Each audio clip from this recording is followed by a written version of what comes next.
Hey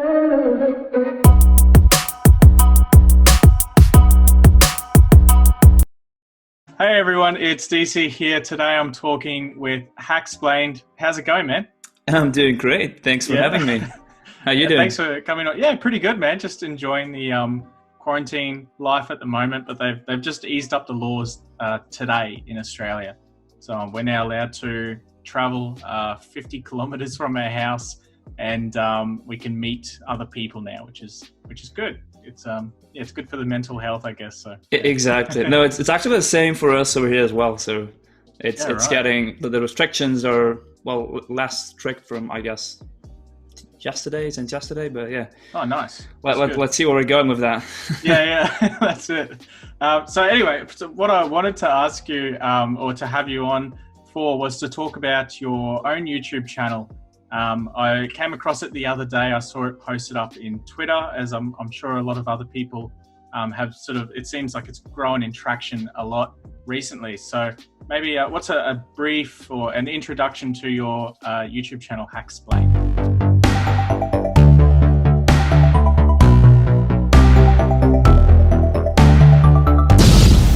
So it actually started as a New Year's resolution, and I was like, I'm a professional penetration tester at Dynatrace, and I was like, how can I give something back to the community, because I haven't really done that before.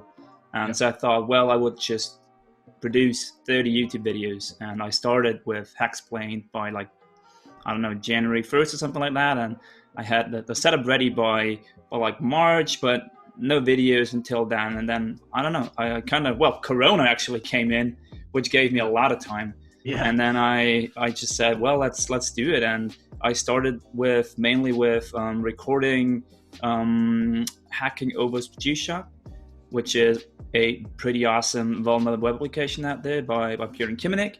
Yeah. And yeah, since then I have recorded 30 videos. Most of my videos right now are still covering over G-Shop, which is basically a walkthrough through all the challenges that G-Shop offers, and I will just show the community, the crowd, how you can solve the challenge. And then on the other hand, I've set up a little Burp Suite 101, because obviously Burp Suite is the one and only tool, right? So that's the other big thing that I have right now. Yeah, I'm not a big SEP kind of guy, but yeah, me either actually. So yeah, okay, cool. So you're from Austria, and not Australia, don't get confused with that, of course. And you are a professional penetration tester. You work for yourself or for a company, or? Yeah, I do work. So yeah, I'm out of Austria, not the kangaroo place you're living in. It's the lot of mountain place I'm living in. People are usually confused if I'm telling them that I'm from Austria. But yeah, no, we don't have kangaroos. But yeah, I'm working over here at Dynatrace, which is a company in the application performance monitoring sector, and I'm on their penetration testing team. So I'm working internally on all our components and features, and make sure that those are pretty robust before they're getting shipped to our customers. Okay, so in their pre-production state, basically. Yeah, exactly. Cool. That sounds like fun. It's not often you meet someone who's working full-time as a pen tester who's not working for themselves. It's especially in Australia anyway. It's pretty much anyone who here is working as a pen tester is either working for government, a really big company, or themselves. Basically, that's the only really one. Yeah, that's interesting. There's not a lot. There's a lot of contractors out there, and they just get paid per job for pen testing roles, and that's, I'd say, the majority. So it's a different system. Everything's upside down here anyway. So yeah. We don't have that at all, I guess. Yeah, it's interesting. Oh, that's cool. So I guess a little bit more about Hacksplained. So it's mostly a channel focusing on pen testing, obviously being your forte.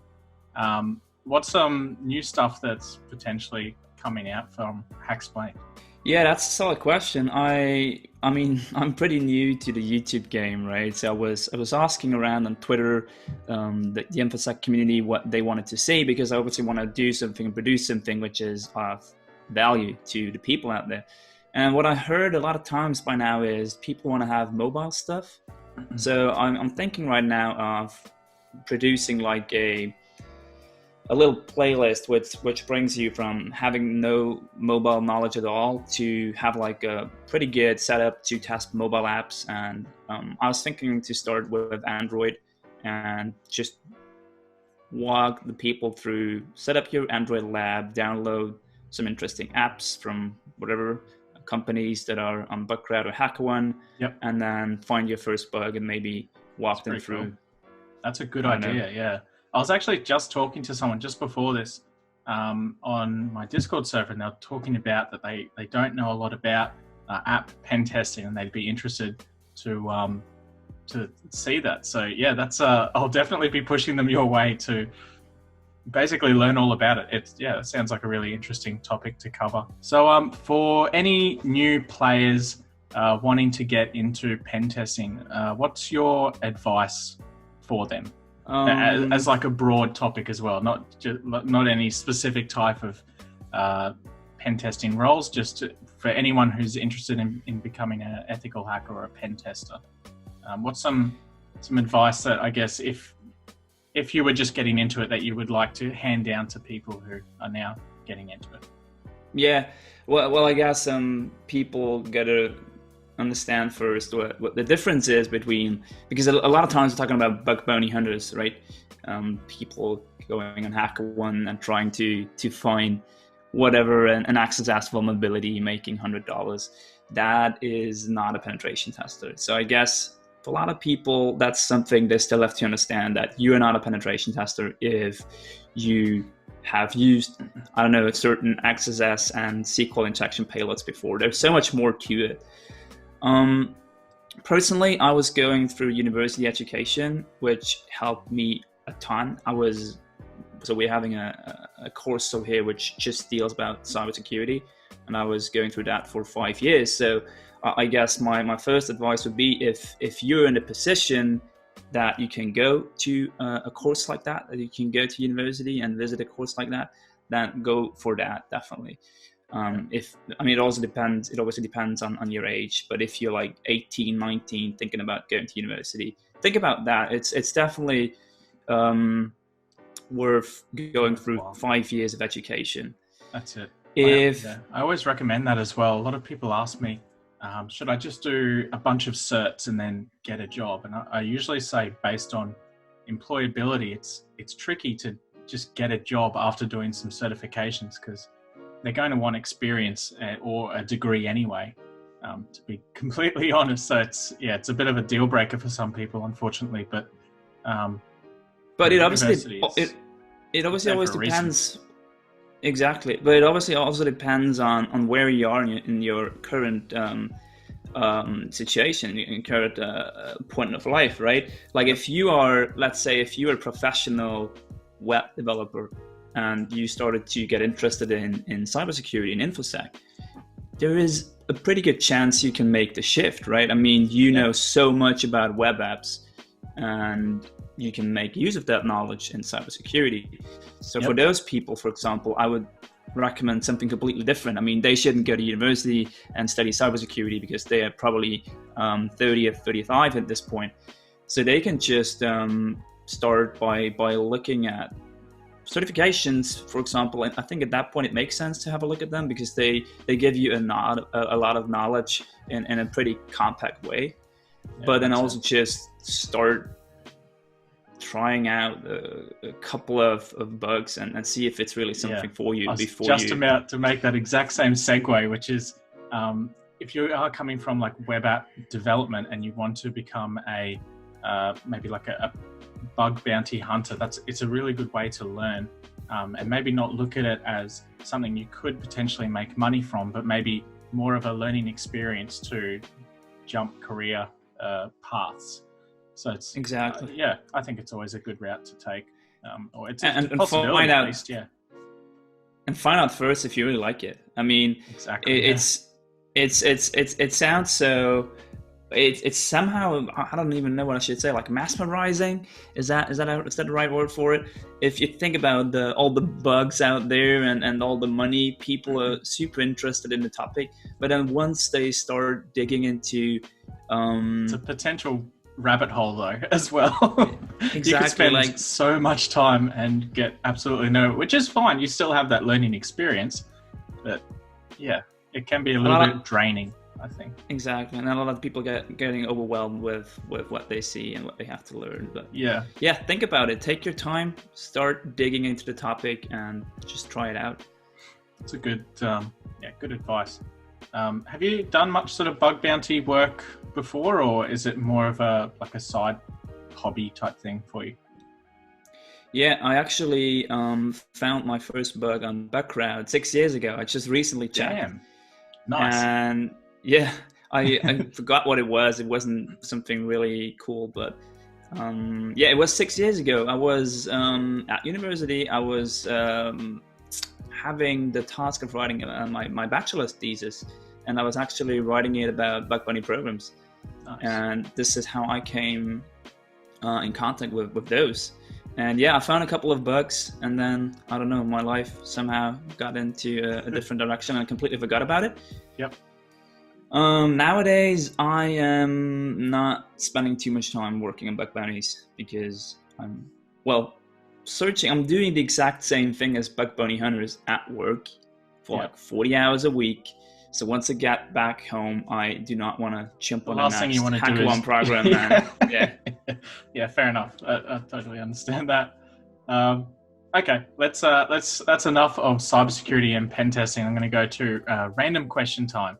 So first random question, beer or wine? And if it's beer, what kind of beer? And if it's wine, what kind of wine? Or maybe both, if you're so torn in between the two. Yeah, no. Depends on the time, I guess. Standing at the barbecue, depends what you're eating as well, yeah. Exactly. Standing at the barbecue, being out at a lake with friends, I would always go with beer. Yeah. And then I usually go with regular lagers, but then a good IPA, a craft beer IPA is also something I really love. Yeah. But craft is massive over here at the moment. Everything. It's a worldwide phenomenon, I guess. We're getting flooded with those. And but a good glass of red wine is definitely something I enjoy. But that's something you have at night with your girlfriend. I was about to say, it's like a more of a night situation where you just want to chill and it'll warm you up and put you to sleep. Exactly. Okay. Think of another random question. Favorite type of crisps or chips? We call them chips in Australia, but I think everywhere else in the world calls them crisps. Like potato chips. You mean like the brand? No, the flavor, not the brand. I think the brand's different everywhere. Yeah. So I'm talking like barbecue or like salt and vinegar, the standard sea salt ones. Yeah. Yeah, I always love the spicy ones. Spicy ones? Always, always hot and spicy or whatever they're called. I always go for those. Damn. Okay. I always like the sour cream and onion ones, which sounds disgusting, but they're really good. I hate them. Oh, really? Oh, no. Yeah, I think a lot of people hate them actually. But, I really enjoy them. Okay. Slightly more IT related. Favorite operating system? Ooh, tough one. Tough, yeah. Throw a curveball in there. It's always that question where to me it feels like if you say Windows, people do not watch your show anymore or something like that. But I did a video actually where I went through my SOC team at work, and the amount of comments in there are saying that's not a real SOC team. You guys are all using Windows, and the amount of times I've had to explain that you just get given a system, right, and you have to work with it, whatever it is. You don't get to choose. It's not like that. It is. And in my case at work, I mean, we can choose, but I'm still using Windows for a lot of reasons because it's maintained a little better maintainable by admins, and I love it for the fact of that. But I'm obviously running Kali Linux as well, so I'm always having my VM ready to jump on Kali and perform a couple of tasks. So I'm running both, I guess, Linux and Windows. Not running on Mac so far. I have no Mac experience. A huge noob. Yeah, I've sort of made a switch, I guess, more recently where I was using Windows at work, but I'm no longer working at that place, and I had a MacBook at home, just because it was what I had at home basically. So I'm sort of in between. I was using Windows, and then there's always like the Kali in there somewhere. And the MacBook is sort of what I just make videos on now. So it's somewhere in between. I don't really know. I don't know what my favorite is. I don't know. It comes down to whatever I need to do is which operating system I'll end up using.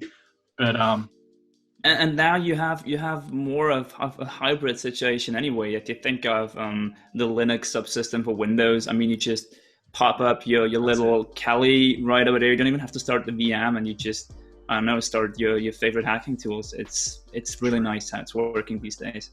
It's nice, yeah. I do something fairly similar with the MacBook where you can just basically use like brew and install pretty much any Linux-based tool, which is pretty useful. But you can do the same thing in Windows now. It's all like cross-platform type situation. But it's such an interesting question. I do. So, for example, if I look at Hacksplained, I don't have a lot of comments by now on my YouTube channel, but I think 50% of them were covering this exact question. And I'm like, why are you guys asking that? Why is everybody always thinking that you have to run on Linux for being a professional hacker? It's not like that. Use whatever, I don't know, makes you happy. Use whatever tool is going to get the job done and that you're most comfortable with. That's usually the copy-paste answer I put in those comments. And Burp Suite is running on all of them. So really exactly, yeah. The other question I always get a lot of is what's the best laptop for hacking or ethical hacking? And it's just such a random question. I never thought of it before. Before having YouTube, I never really thought about what's the best computer for hacking, because literally any computer is good for hacking. So now I just recommend Raspberry Pis because they're cheap and you can mess about with them. But any laptop, desktop, whatever you've got is exactly. I guess really. Unless you have to perform any large scale computations, if you need to do working like with rainbow tables or whatever, exactly, then you need a supercomputer maybe. But I guess like almost nobody's doing that back home. Exactly. Yeah. Not at their house. Well, maybe there's probably a few people out there, but not too many, I'd say. So exactly. Do you have any questions you want to ask, or any random stuff, or? Well, what's the story of that Pat toy of yours in the back of your room? This guy, the toad from Mario Kart. Exactly. There's a thing in the city I'm from called the Echo, or the Exhibition, which is like where farmers come into the city to showcase their cattle and stuff. This is like super Australian little exhibition hall type thing. But basically there's this thing called the Echo in Brisbane, where I'm from, and they have like like a circus type thing on the side where you can win prizes and shoot ducks and all that sort of stuff. Not real ducks, just plastic ducks.